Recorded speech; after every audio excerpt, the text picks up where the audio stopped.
यूं मायूस बैठे रहने से क्या होगा? मौजूदे तो अल्लाह के रूबरू खड़े होने से होगा। यकीन का दावा करते हो तो यकीन भी रखो। ये सोचकर क्यों घबराते हो कि आगे क्या होगा? जानते हो क्यों ये बेचैनी तुम्हें सताती है? तुम जल्दबाज हो, तुम्हारी जल्दबाजी तुम्हें थकाती है।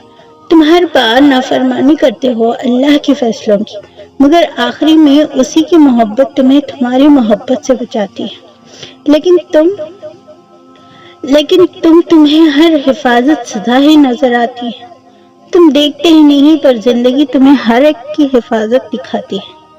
जिसने सुना है तुम्हें हर दफा, उसकी बस एक दफा सुन लेना, उसकी बस एक दफा सुनने से क्या होगा?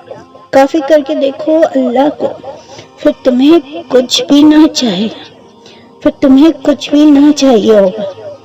उसकी चाह को चाहो, फिर वही मिलेगा जो तुमने चाहा होगा। राजी रखो उसे, फिर वही होगा जिस पर तुम्हारा दिल राजी होगा। सब का सब तुम्हारा, जब तुम्हारा करसाज अल्लाह होगा।